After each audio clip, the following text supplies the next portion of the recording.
18 ಚೆಂಡು ಮುಂದೆ ಕೇವಲ 32 ಓಟಗಳು ಬಂದ್ರೆ ಪಂದ್ಯಾಟ ಜಯಿಸ್ಕೊಳ್ಬಹುದು. ಮತ್ತೆ ಕೃಷ್ಣ ಟು ಆನಂದ ಪ್ರದೀಪ ರಿವರ್ಸ್ ಮಾಡುವಂತ ಪ್ರಯತ್ನ, ಕೊಂಚ ವೈಫಲ್ಯ ಕೂಡ. ಪ್ರದೀಪ ಬ್ಯಾಟಿಗೂ ದಾಂಡಿಗೂ ಸಂಪರ್ಕದ ಕೊರತೆ ಕೂಡ. ಗುರುಬಲ್ ಎಂಬ ತೀರ್ಮಾನ ಕೂಡ ಕೃಷ್ಣ. ಮತ್ತೆ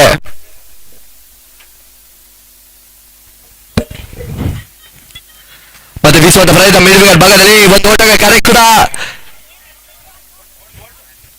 ಒಂಟಿ ಓಟ ಕೂಡ ಅಂಕ ಪಡಿ ಸೇರ್ಕೊಳ್ತಿದೆ ಸ್ಟ್ರೈಕರ್ ಅಲ್ಲಿ. ಮತ್ತೆ ಲೆಫ್ಟ್ ಆನಂದ ಸ್ಟ್ರೈಕರ್ ಬದಲಾವಣೆ ಆದ್ರೆ ಪಂದ್ಯಾಟ ಜಯಿಸ್ಕೊಳ್ಬಹುದು ಅಂತ ತಿಳಿಸ್ಕೊಳ್ತಿದ್ವಿ.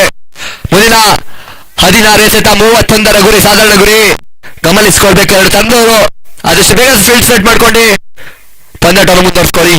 ಮತ್ತೆ ಸ್ಟ್ರೈಕರ್ ಅಲ್ಲಿ lefty Ananda, Krishna to lefty. ಬೀಸುವಂತ ಪ್ರಯತ್ನ, ಸುಂದರತಾ ಕ್ಷೇತ್ರ ರಕ್ಷಣೆ ಗುಡ ರಕ್ಷಕರಿಂದ ಯಾವುದೇ ಓಟಗಳಿಗೆ ಅವಕಾಶ ಮಾಡಿಕೊಡ್ತಿಲ್ಲ. ಕೊನೆ ಹಂತದಲ್ಲಿ ಪಂದ್ಯಾಟವನ್ನು ಕೈ ಹಿಡುವಂತಹ ಸಂದರ್ಭ ಕೂಡ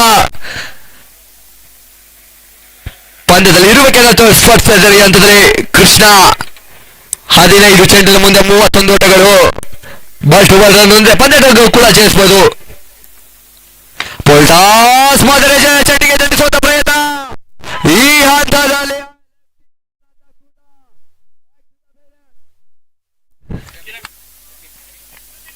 ಔಟ್ ಆದವ್ರು ಫಸ್ಟ್ ಹೇಳಿ ಬ್ರೋ, ಆಮೇಲೆ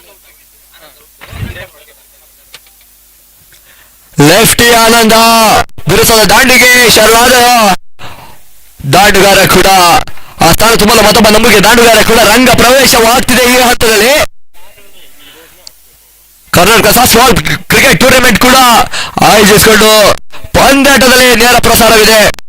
ಈ ಹಂತದಲ್ಲಿ ಕೂಡ ಕುಚಿಕು 11 ಪ್ರೀಮಿಯರ್ ಲೀಗ್ ಸೀಸನ್ 1 ಕೂಡ ಸ್ಟಾರ್ಟ್ ಆಗಿ 2ನೇ ದಿನ ಕಾಲಿಟ್ಟಿದೆ. ಸ್ಟ್ರೈಕರ್ ಅಲ್ಲೇ ಕಿರಣ ಪರಿಚಯಗೊಳಿಸಿದ್ದಾರೆ. ಪ್ರತಿಯೊಂದು ಪಂದ್ಯವು ಮತ್ತೆ ಬೀಸುವಂತ ಪ್ರಯತ್ನ ಮಿಡ್ ವಿಕೆಟ್ ಭಾಗದಲ್ಲಿ ಓಟದ ಚಾಕಚಕ್ಯತೆ ಓಟ ಕೂಡ ಆರಂಭಗೊಂಡು ಒಂದು ಓಟ ಅಂಕ ಪಟ್ಟಿ ಸೇರ್ಕೊಂಡಿದೆ. ಮುಂದಿನ 13 ಎಸೆತ 30 ಗುರಿ.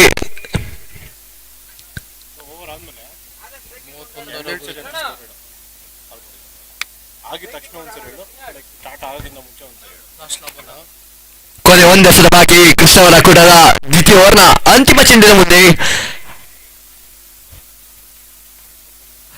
ಮತ್ತೆ ಈ ಹಂತದಲ್ಲಿ ಪ್ರದೀಪ ಕೊಂಚ ವೈಫಲ್ಯ.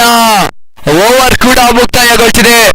ಓವರ್ನ ಮುಕ್ತಾಯಕ್ಕೆ ತಳೆದ ಮೊತ್ತ ಕೂಡ 21-4 ಓವರ್ನ ಮುಕ್ತಕ್ಕೆ ಲಾಸ್ ಆಫ್ 1 ವಿಕೆಟ್.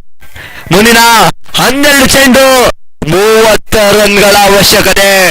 ಪಂದ್ಯಾಟ ಕೈ ಹಿಡಿಯುವಂತ ಆಟಗಾರರು ಕೂಡ ಇನ್ಯಾವುದೇ ಆಟಗಾರರು ಕೂಡ ಕಂಡು ಬರ್ತಿಲ್ಲ ಸ್ವಿಚ್ ಹೀರೋಸ್ ಅಲ್ಲಿ.